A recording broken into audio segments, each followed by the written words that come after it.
Hamish de Bretton-Gordon is a retired British Army colonel. Also, he was a commanding officer of the NATO and UK chemical, biological, radiological and nuclear reaction troops. Welcome to the program, Colonel Hamish.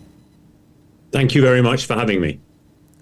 CIA Director William Burns and head of the British MI6, Richard Moore, said that Ukraine's offensive deep inside Russia had raised lots of questions among the Russian elites about where it's all headed. From your perspective, where this all is heading for the Russian side? Yes, I think it was a really interesting intervention and unique briefing and conference that the head of the CIA and head of MI6 gave over the weekend. I think before we touch on what they said about the Kursk maneuver, it's important. They also said that they believed at the beginning of the war, the Russians were very close to using a tactical nuclear weapons, but a lot of work in the shadows, no doubt, by the CIA and MI6 and other intelligence agencies prevented that from happening. And very importantly, I think they said, particularly focused at leaders in the West and in Europe, that the nuclear threat now from Russia was mere saber rattling, and leaders, particularly in mainland Europe, should not concern themselves about that too much, because it is my view, and I think the view of the CIA and MI6 and other organizations, that the Russian threats, have really worried some of the European leaders, and that's why they've been slow. So I think really important. Both the spy chiefs, I think, said and believe that the Russians have been really rattled by the Kursk maneuver, and it's given them an awful lot to think about. We discussed last time that I was really surprised that the Russians hadn't managed to counterattack, and only today there are reports of more pontoon bridges over the river being blown, Russian ones. So the ability for them to support their troops there, is minimal. We know that the Russians are trying to get a load of troops to the area to try and counter it. But again, we are well over a month into this now. It is looking more and more likely that Ukraine will be able to hold that area. And it's a very big area. I'm sure we'll come on to what's happening in the Donbass at the moment. But it strikes me that the focus of Moscow is very much looking at Kursk and the strategic implications that it has there. It is essential, I think, and I think this is the message that both the CIA chief and the MI6 chief were saying to leaders, that we make sure that Ukraine does prevail with the Kursk maneuver, because it's the best way of getting Ukraine in a really favorable position that it can negotiate with the Russians. I think they go on to say that the reverberations of the Kursk maneuver, have been felt very strongly in Moscow, particularly amongst the elites in Moscow, who, hitherto have been shielded from the war, but they are now, having to send their own children to the front as conscripts, and are realizing that actually, this can't be just described as a special military operation. It's turning into a military disaster for the Russians. So, there is a lot going on at the moment, but I am with the head of the CIA and MI6 that the Kursk maneuver is a brilliant maneuver, and is really focusing the minds of Putin, and his loyal generals in Moscow. But it's essential that we in the West make sure that Ukraine can get as much advantage as possible out of it. I would like also to get back to Russia's nuclear threats and these discussions between heads of the US and UK intelligence. Do you really believe that there was a real possibility of Russia using nuclear weapons in 2022, or do you think that Russia could try to demonstrate a sign that it would use nuclear weapons just to undermine the Western support for Ukraine, just to use this as a deception instrument? Absolutely. I think the Russians, Putin has been quite canny, quite clever with his nuclear threats. It was possible in the early days where, Russia thought that the special military operation would be over in 3 days, and they would have taken Kyiv in a couple of weeks. When that went very badly wrong, and they lost a lot of troops, lost a lot in Chernobyl, they lost a lot of tanks north of Kyiv. When it was all unraveling, I think that's when Putin and his generals were looking at perhaps using a tactical nuclear weapon. Now, it seems clear from what both the spy chiefs are saying is that they very quickly, through various mechanisms and others, directly contacted the Russians to make sure that they knew that that would be absolutely disastrous. But ever since then, as you say, the Russians have been using this as a ploy, really against timid Western leaders in Europe.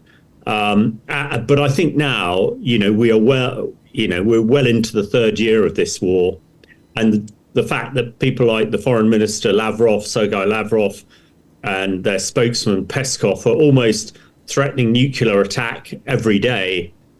I think even the most worried Western leader has realized that this is saber rattling, it's bluff and bluster. And that was the conclusion of the two spy chiefs. I think what is of concern, and we discussed it briefly last time, and I've written extensively about it in the UK Telegraph and also in the Kyiv Independent, is the use of chemical weapons in the Donbass.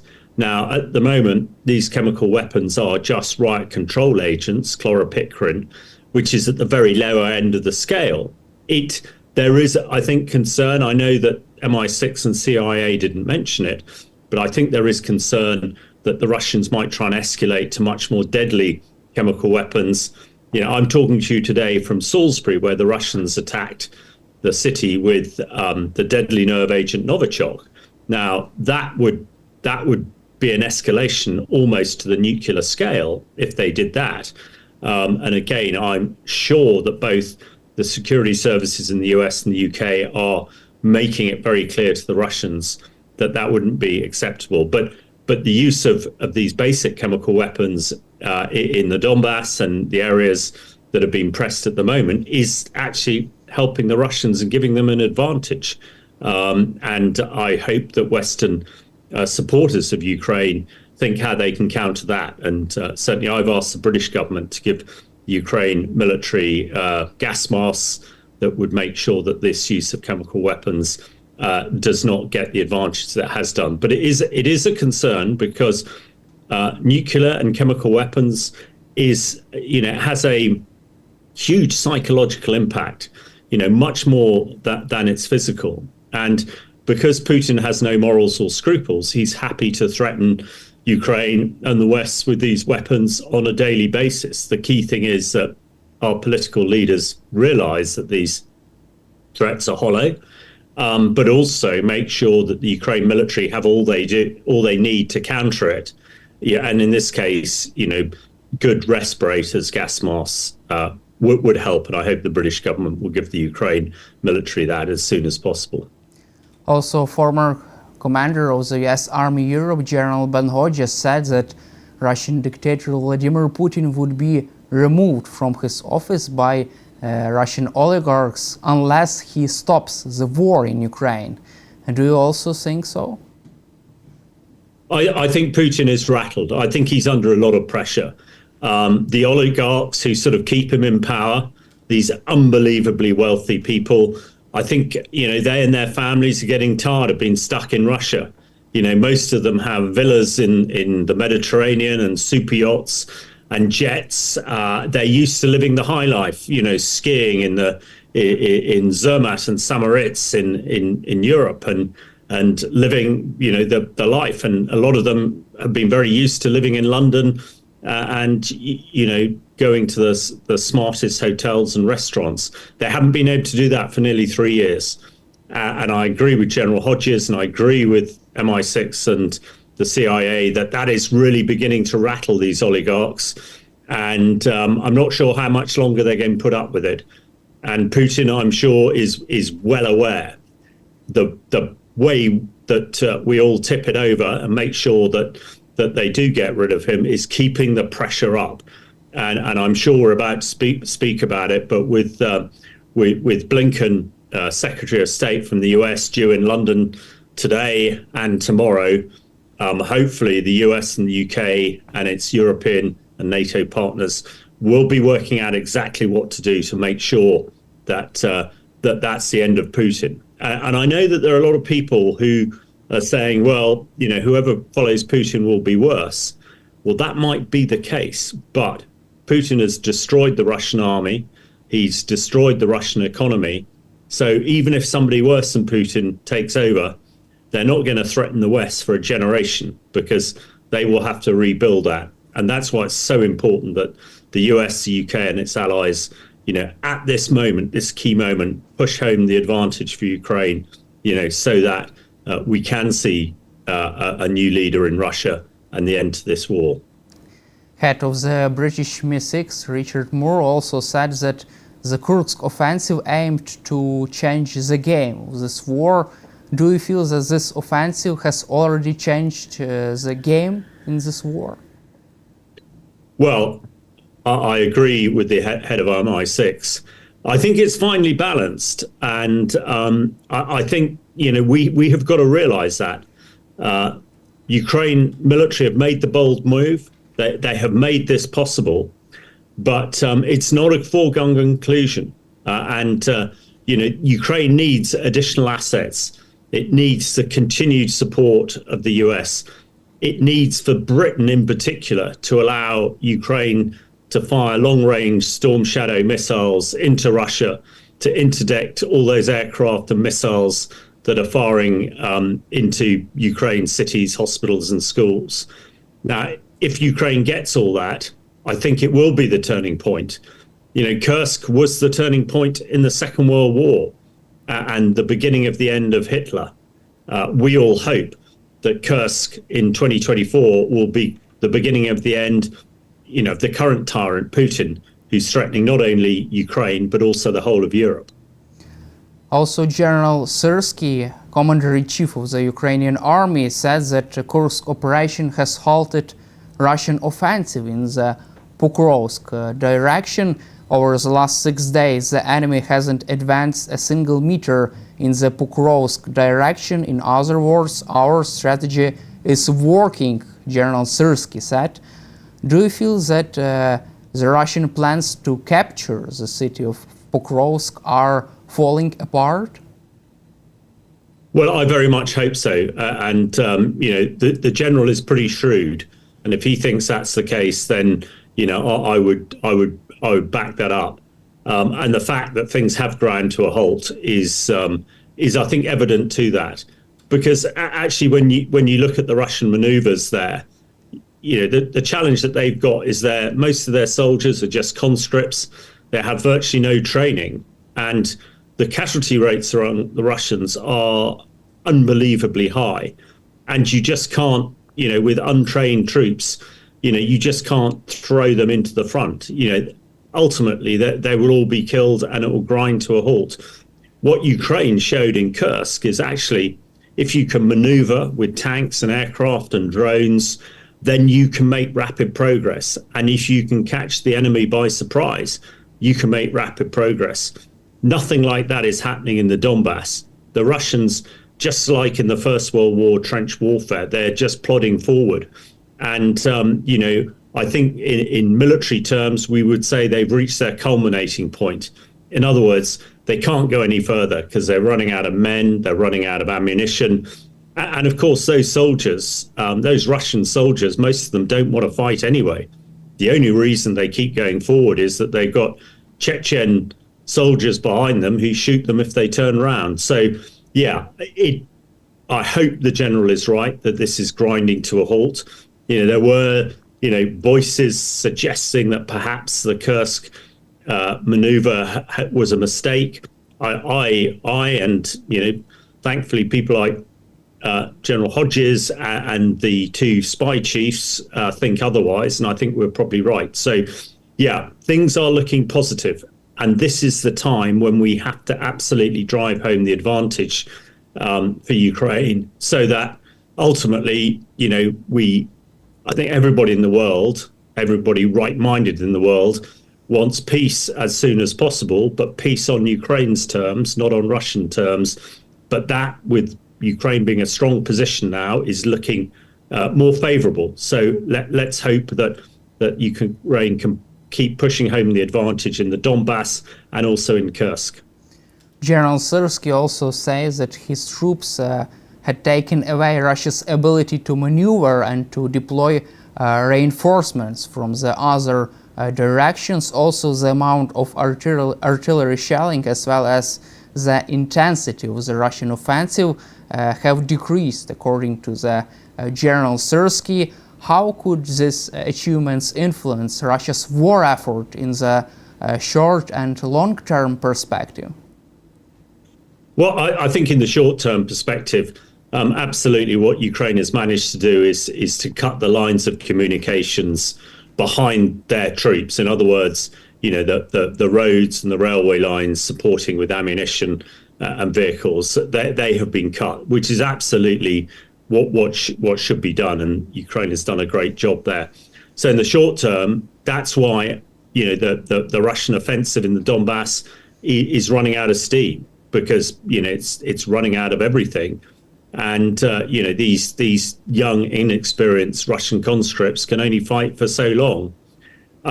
In the longer term, this is where we hope will be the undoing of Putin himself. We're already hearing, the nightly TV shows in Moscow where the propagandists and the supporters of the Russian regime, mostly have been very pro-Putin and pro the war. But in the last few weeks, really, after Kursk and now that the offensive in the Donbass has slowed down, are beginning to question, and we haven't heard that before, question whether Putin is doing the right thing. Question, hitherto everybody in Russia thought Putin was a brilliant military strategist. The people who were supporting him up till now are now suggesting that's not the case.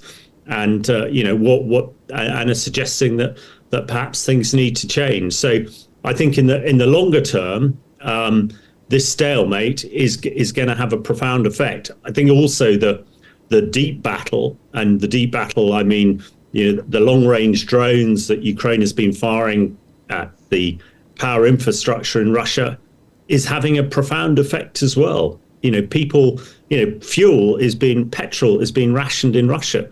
Russia is supposed to be one of the largest producers of petrol in the world. Now, for the average Russian, that is a massive, massive shock. We know the average Russian is very poor and, can barely afford to feed himself, but at least they had petrol. They don't now have that. So, I think the wheels are beginning to come off, and the tighter that Ukraine can turn the screw, enabled by the US and the UK and the Allies, the better. This is a real opportunity. And I think, there are probably 6 weeks of fighting left before the weather means that, the troops will come to a standstill and make it very difficult for maneuver. We must not also forget that there is the election in the US in about 6 to 8 weeks' time as well, which could have an impact. So it's important that everything is done now to try and make sure that Ukraine can force the issue and force the Russians out of Ukraine. From your perspective, what are the risks of Western allies forcing Ukraine to any kind of not really favorable negotiations with Russia? I mean, forcing Ukraine to cede some territories to Russia. Well, I think there are two things to this. The danger that some Western countries are worried about, if they force the issue too much and give Ukraine too much, that might lead to Russian attacking them, and it might lead to a nuclear exchange. I think the briefing over the weekend by the head of the CIA and the head of MI6 hopefully have reassured people. These spy masters never appear in public usually, but to do it, I think, emphasizes how important this is. I think, to get on the other side, to try and ask Ukraine to negotiate before it's in a position and cede land, would be a really short-term perspective. I think none of us forget it was Russia who invaded the Crimea and the Donbass in 2014. It was Russia who invaded from Belarus in February 2022. So they are the aggressors. Illegal occupation of Russian land, they cannot allow to succeed. So, I am hopeful that the Western leaders will absolutely back President Zelensky to the hilt when it comes to negotiation. And with Ukraine on the front foot, Ukraine should be in a really strong position, but we must keep backing them, absolutely as much as we can, because a poor peace will not be a long peace. So if Ukraine is forced to, give up land or whatever, then that probably would only encourage the Russians again. So I think it's important that this is is seen as Ukraine prevailing, seen that Ukraine people and the Ukraine government get the result they want. Because ultimately, as we've discussed before, I think the Russian military is so denuded, so destroyed in this nearly 3 years of conflict that it won't be a threat to the West for a long time. So Western leaders and NATO leaders hopefully will understand that and will not keep that in the back of their thoughts when it comes to negotiating peace with the Russians. German Chancellor Olaf Scholz is confident that now is the right time to move forward with a peaceful settlement of this war. From your perspective, do you feel that Ukraine has already reached its the best case position for negotiations, the stronger positions for negotiations with Russia? Well, I'm an observer from afar, but I would gauge that Ukraine can push further. The Germans, of course, have always been slightly hawkish here, and they are suffering. Their economy is suffering more than most because of this war, not least because of the lack of gas and other power that they're not getting direct from Russia. So I think the Germans or the Chancellor Scholz could help by ensuring that Ukraine gets the Taurus long-range missiles, a bit like the Storm Shadows, so that they can bring this war to a rapid conclusion. I'm not sure that I would agree with the German leader that Ukraine is now in a position. It's getting closer, and it will get closer and be more quick if the Germans bend their back and give Ukraine everything it needs, along with the UK and the US as well, and other NATO leaders.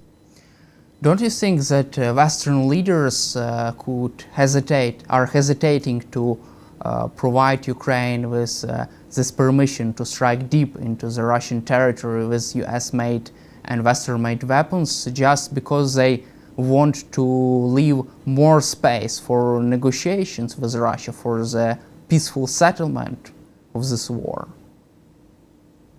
Well, I mean, that is certainly an idea.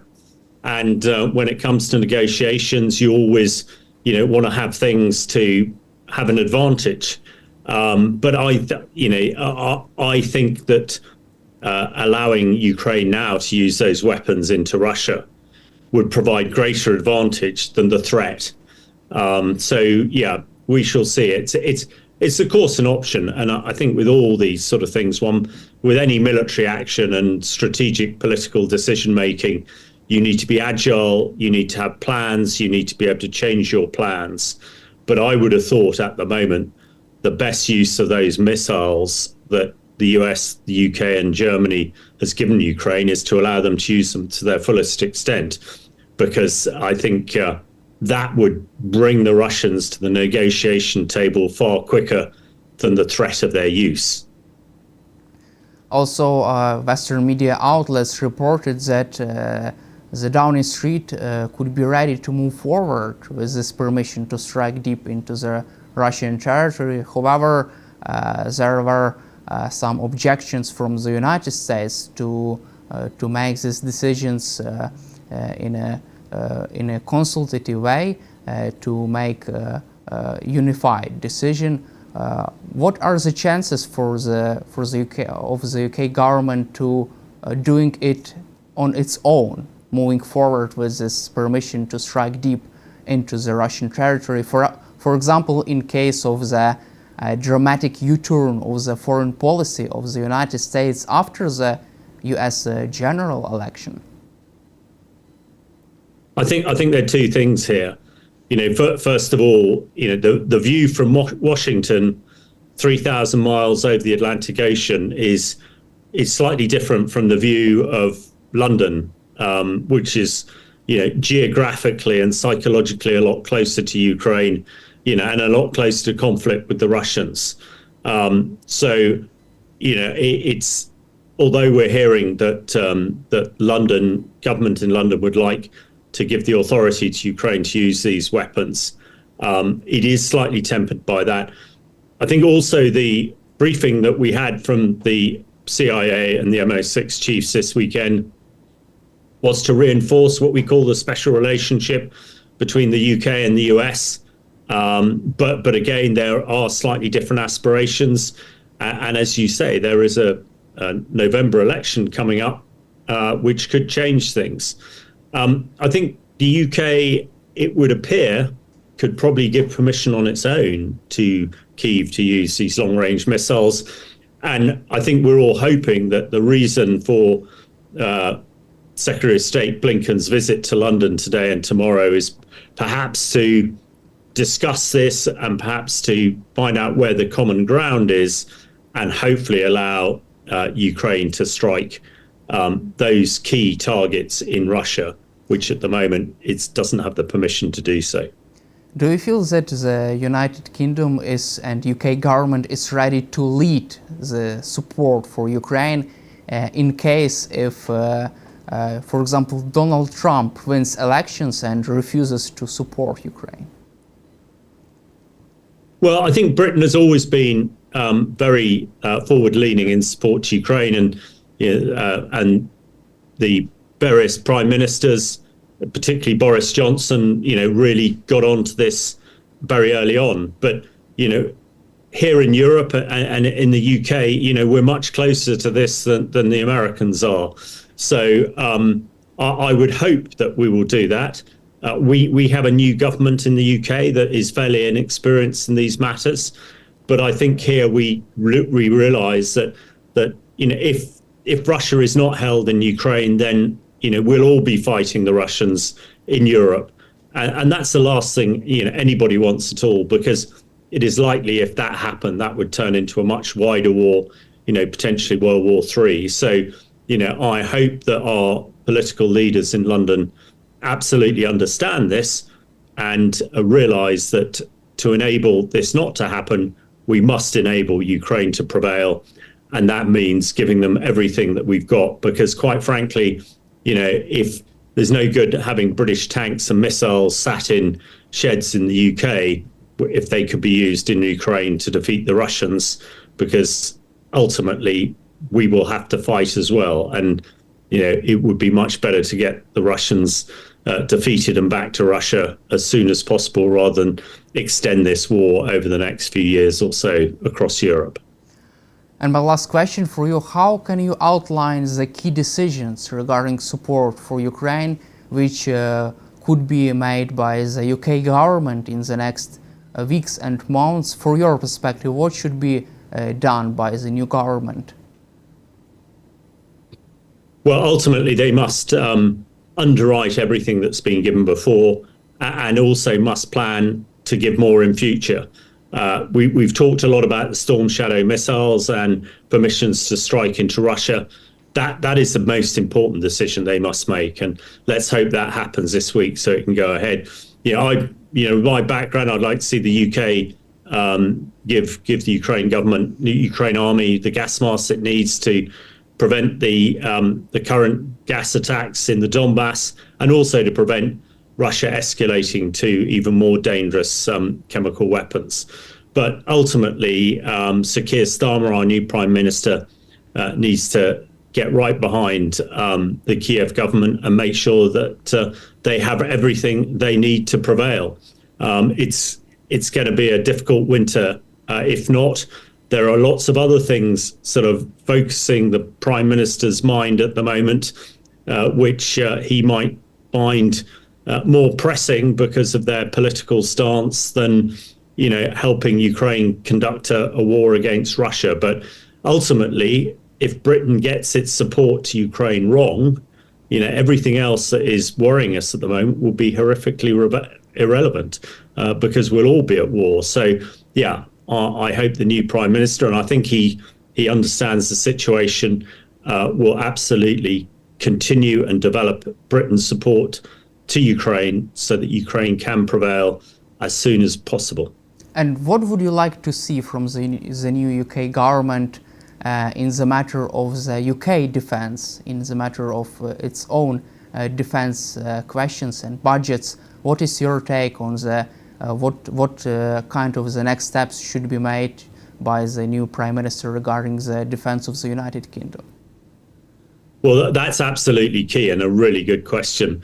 There is now a strategic defence review, very much in light in the war of Ukraine. And I think Britain, like a lot of other NATO countries, have paid lip service to defence since the end of the last Cold War. Now, it is clear that in order to have a credible defence, you need a credible deterrent. And it's clear that Britain and NATO's deterrent has not been credible. Otherwise, the Russians would never have invaded Ukraine in February 2022. So as an individual country, Britain needs to look at what it spends and what its military is and make sure that it is fit for the 21st century. Everybody is learning an awful lot from how Ukraine is conducting the war, not least with drones and other technical activities. And that a lot of these things do not exist in the British Army at the moment. So they need to look at that. And it's absolutely clear that Britain needs to spend more money on defence, a lot more money on defence. Our current 2.2% of GDP is woefully small. It is a concern to people like me. The new government has said they'll spend 2.5% on defence when conditions allow. Well, if the conditions now don't force this spending, I really don't know what is. So the new government must conduct its review as quickly as possible, and they need to not just listen to some of the academics and intellectuals who advise them, but they must get down and dirty and find out what military capability is really needed on today's battlefield. And they need to spend the money required to have, as I say, that credible conventional defense. What is happening? Nobody thought we would have war in Europe, again, after the dreadful wars of the First and the Second World War. But that's exactly what we've got. And a lot of it is because countries like the UK have taken their eye off defence and allowed a tyrant like Putin to develop his military. And he has been developing it massively over the last few years. And we've done nothing about it. So it's a massive wake-up call. And it's something that needs to be sorted out, with real urgency.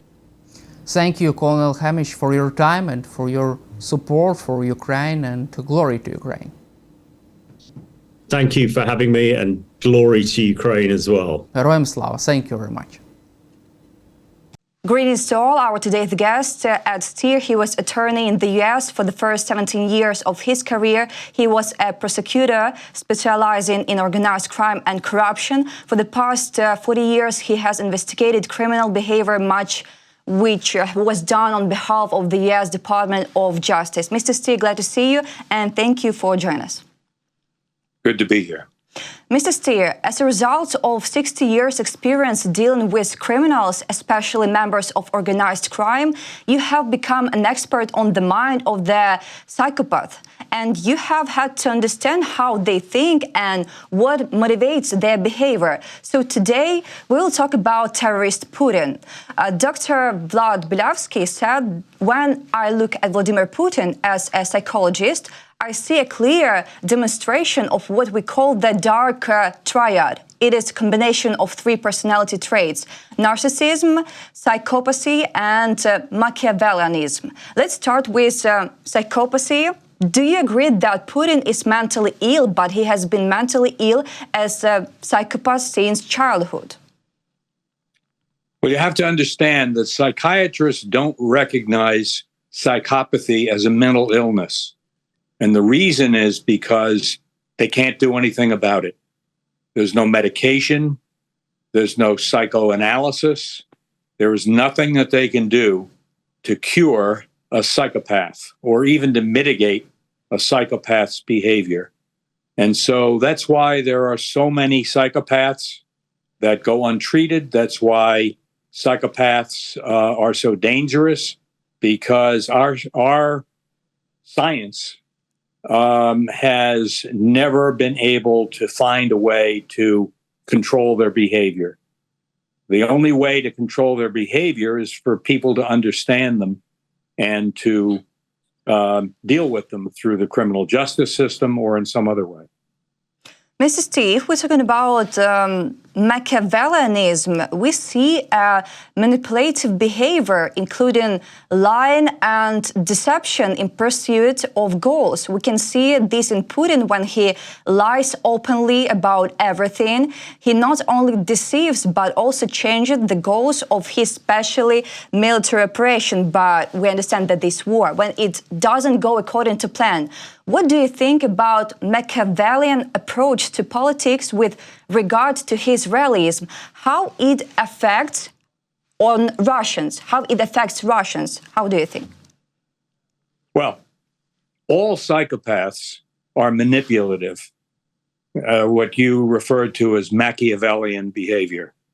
That's part of the cluster of symptoms of a psychopath. So they're all manipulative. They all try to take advantage of other people.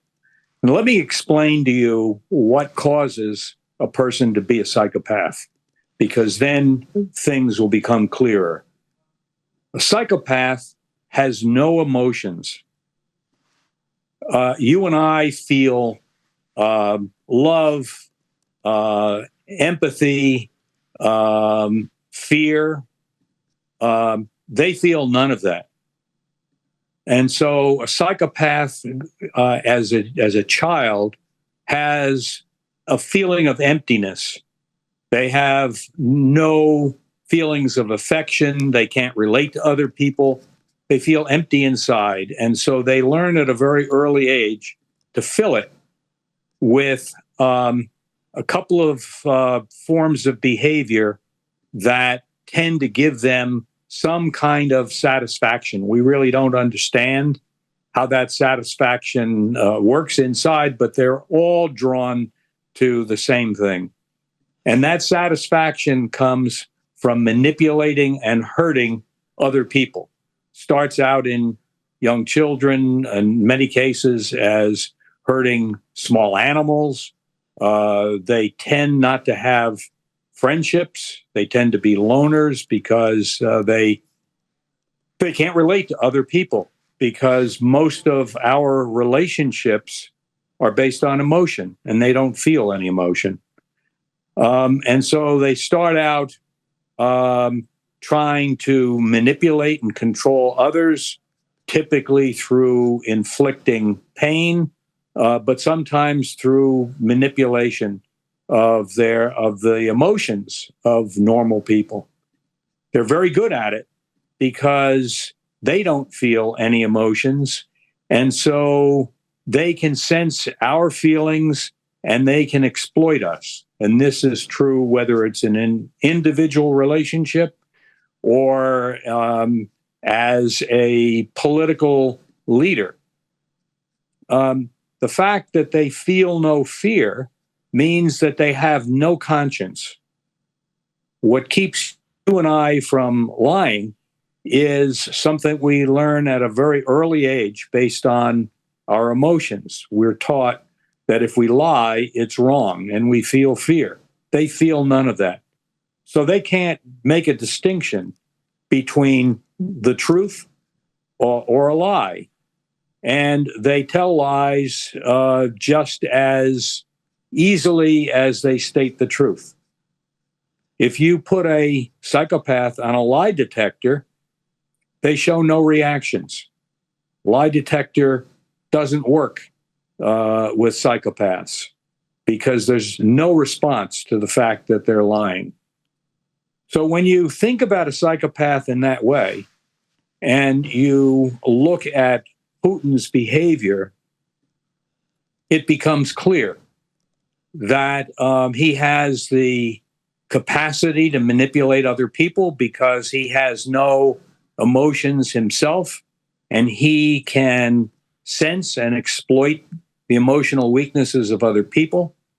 He has no hesitation to lie because he can't even make a distinction in his own mind between a lie and the truth because he has no conscience. And so it becomes extremely difficult to deal with people like that because all of us, when I say all of us, I'm talking about people with normal emotions, all of us cannot imagine what it's like to exist in this world with no feelings of love, empathy, sympathy for other people, remorse. I mean, think about what Putin did when he removed Prigozhin as a problem for himself. Mr. Steer. He blew up an airplane with a group of people on it without any hesitation at all. Solved his problem instantly.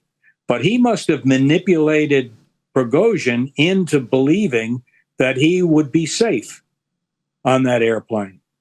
Mr. Steer, can we... He removed Alexei Navalny, killed Alexei Navalny simply to remove him as a factor in the negotiation for the release of prisoners between Russia and the West.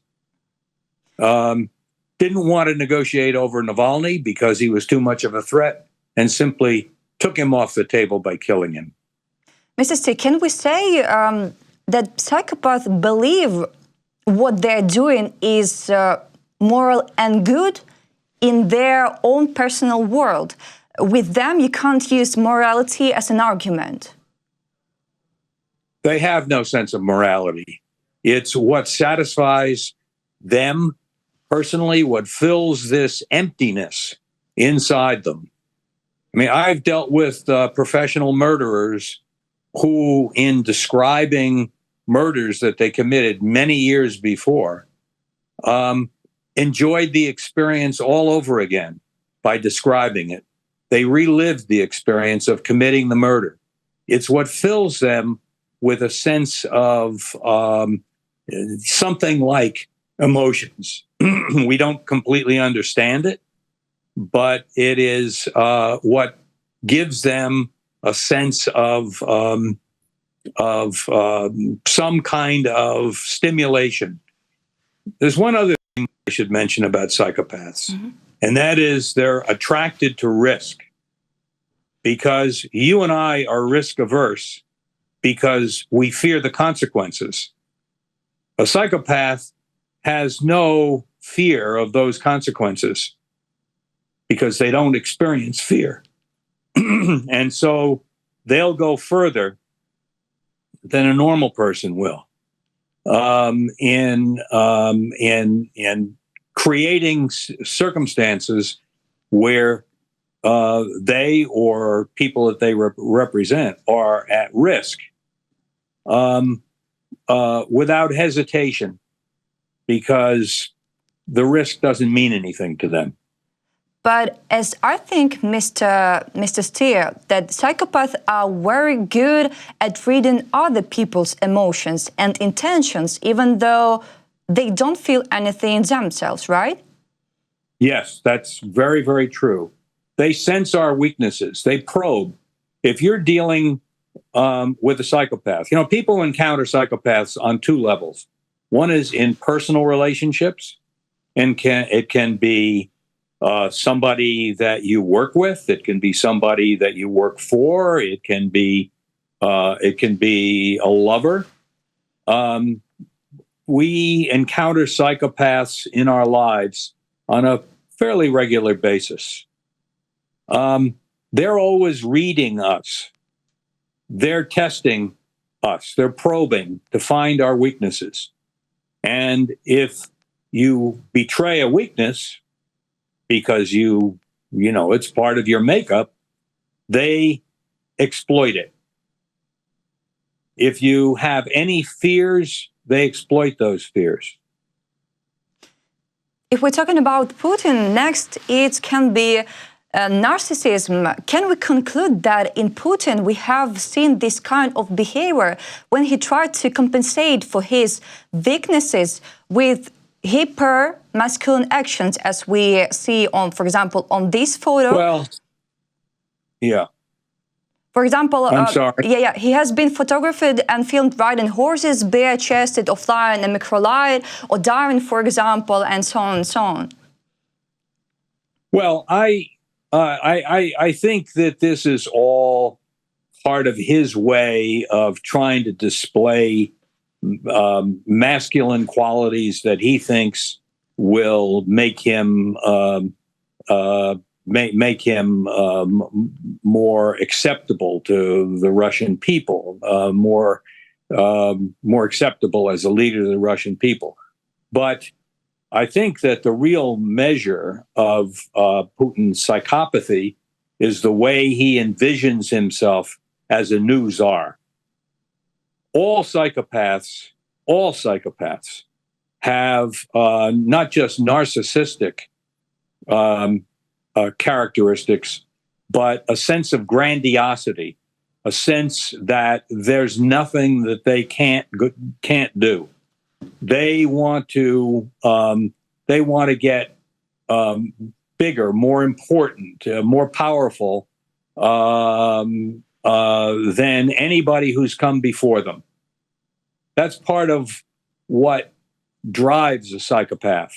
Whether you're a mafia leader or a political leader or you're a serial killer, you want to be bigger, better, more successful at whatever it is you're doing, as perverse as that is, than anybody who's come before you. And that's why when people say that Putin views himself as a modern czar, that's probably very, very true. He wants to create a new Russian empire for his own personal satisfaction. Has nothing to do with the Russian people. Mm. The Russian people are simply a vehicle by which he can satisfy his own grandiose objectives. And these pictures of him bare-chested and riding horses and doing all sorts of other masculine things are just what he thinks is going to attract the support and attention of the Russian people so that he can achieve his goal, which is to create a Russian empire. All you have to do is look at the video of Putin walking through the Kremlin and looking at those guards dressed up in their costumes who salute and turn their heads as he walks past them. It's a throwback to centuries ago as he envisions himself as a czar, as Peter the Great, or one of the other historical figures in Russia walking through the Kremlin, being recognized by his guards. Another thing Dr. Vlad Bilavsky have noticed is his lack of his strategic thinking. He has very tactical thinking. It is not strategic at all. Do you agree with thought that this results from his background in the KGB, because their agents were not supposed to make long-term plans or create long-term strategies, as political leaders must do to build an economy or foreign policy, and KGB agents generally perform tactical tasks aimed at protecting the Soviet regime, such as protecting the leader of the Communist Party, identifying dissidents, and assassinating or silencing anyone with opposing views? I see it differently. Psychopaths are typically, and this is their vulnerability, typically short-term thinkers. They are not strategic thinkers because they feel like they don't have to think strategically.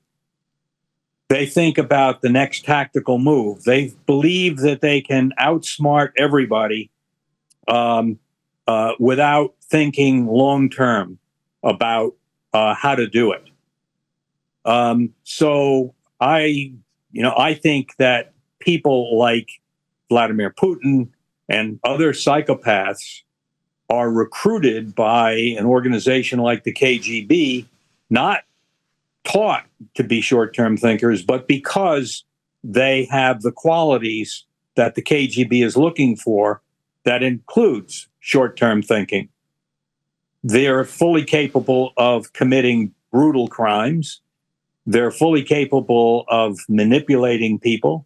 They're fully capable of assessing weaknesses in other people. And those are the very qualities that they're looking for in KGB agents. And so, but as I said before, short-term thinking is a vulnerability of psychopaths. They're not thinking about the possibility of losing.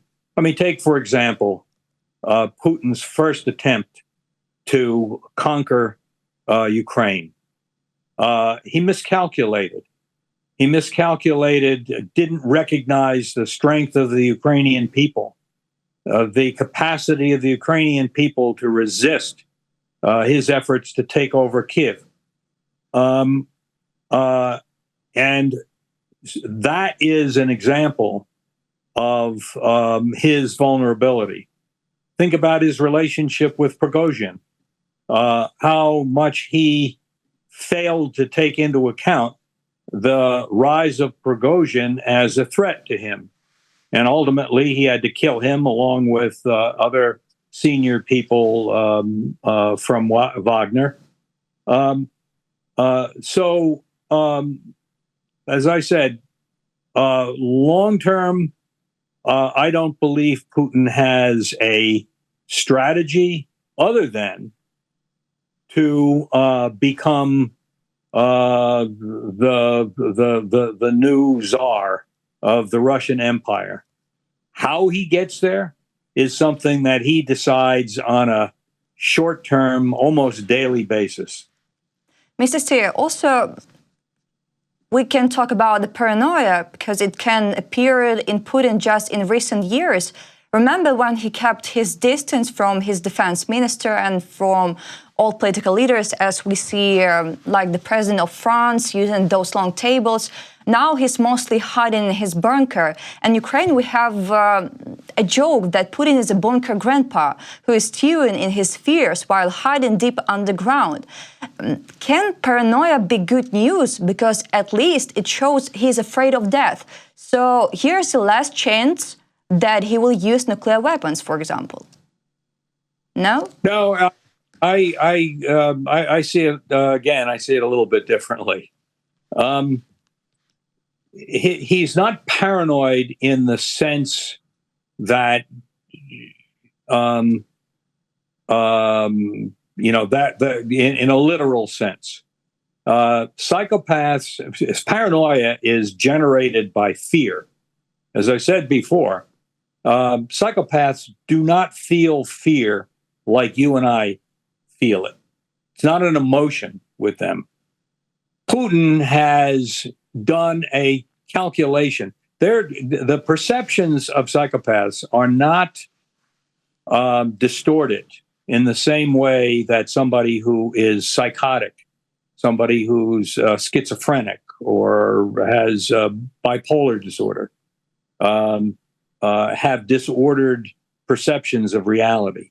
The psychopath's perception of reality is absolutely clear, and in fact, better than most of us because it's not clouded by emotion. And so Putin assesses the situation and realizes that he's in great danger, not based on fear of that danger, but based on what he considers to be the reality of the situation. He knows that there are people, including perhaps dissident Russians, who would take the opportunity to kill him. And he doesn't know when a missile might happen to land on a building that he's in. And so, and he looks at other people through his own eyes and sees how ruthless he would be if he were on the other side. And he attributes those characteristics to the people that he is dealing with. And so that's why Putin takes the precautions that he does, because he's making rational decisions. Now, you raise the issue of nuclear weapons. I don't want the world to rely on my judgment about Putin and his willingness to use nuclear weapons. But if I'm correct about Putin, and Putin is in fact a psychopath, like the literally hundreds of people I've dealt with over the years, he is not going to be self-destructive. I mean, he might commit suicide, as Hitler did when he was trapped, but blowing up the world by starting a nuclear war is not something that a psychopath would typically do, because a psychopath would understand that he couldn't stop it. He wouldn't become the czar of the Russian Empire by blowing up the world. So I don't think that that's part of his thinking, starting a nuclear war. That's how I would bet. Now, in the past, I've had dealings with psychopaths where I had to take risks that they wouldn't do something, not blow up the world, but wouldn't do something very, very, very serious that I thought would be irrational. And in each case, I must say, I was very lucky to be correct in my assessment. There are limits to which psychopaths will go. And in the case of, you have to understand what their objectives are. And in the case of Putin, his objective is not to destroy Russia. It's to expand Russia and to become the czar. I wouldn't be surprised if he doesn't have a fantasy that someday he'll take on that title. Mr. Tkiie, you mentioned about Hitler. Is it right to compare Putin and Hitler? I heard different thoughts, and one of them that Putin is not Hitler because the Nazi leader believed in his perverted ideology. Putin doesn't believe in anything. He cares only about his comfort. Right now, he takes tactical decisions to try to save his face and to get at least some form of victory. Ideology is just a device to a psychopath. Hitler was clearly a psychopath. And ideology was a device to try to unify the German people to support the Second World War. He was as shallow in his ideological convictions as Putin is. So I think that there are very close comparisons between Hitler and Putin. Now, that's not to say that all psychopaths use the same tactics to achieve their goals. Each psychopath has his own set of tactics. There are some psychopaths who do not physically harm other people. They'll manipulate other people. They'll exploit other people. They will take advantage of other people, but they won't do physical harm to them. There are other psychopaths who get satisfaction, gratification from causing physical harm. So you have to look at each psychopath as an individual and look at their history and catalog all of the tactics that they've used throughout their lives to achieve their goals. And then you understand what they're capable of. And that's what I did with every psychopath that I've ever dealt with. I've looked at them. I've understood what tactics they would use, and I have taken the risk that they won't expand the range of tactics that they use to achieve their goals. When you do that, then you can devise a strategy to deal with the psychopath. And that strategy cannot include accepting their word, accepting their commitments, or falling victim to their manipulation. It's the strategy to deal with a psychopath has got to be based on an understanding of what that psychopath is capable of, and then shutting down opportunities for the psychopath to use those tactics to his advantage. Mr. C, I also heard one thought. If you put constant pressure on Putin, he's bound to make a mistake. Neuroscientist James Fallon said, quote, "There is no way a psychopath can win this war, because the longer it goes on, the more Western weapons and technology are coming in, and the more local support wanes, keeping the pressure on lengthens the amount of time and creates a gap for other players to come and say, you can't do this, you can't do that." Do you agree with this? Well, I don't know about other players stepping forward and say, you can't do this or that, but I do agree that because a psychopath is not capable of long-term planning and strategic thinking, that intense pressure will cause the psychopath to make a mistake. Now, when that mistake is made, we have to be prepared to step in and take advantage of that mistake.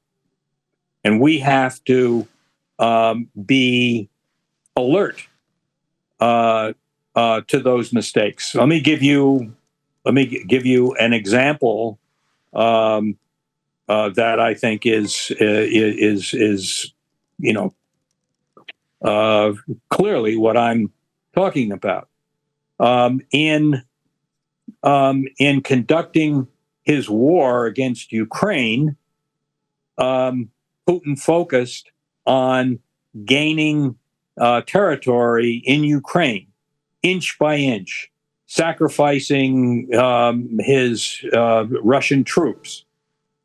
He failed to take into account the possibility that Ukraine might take Russian territory.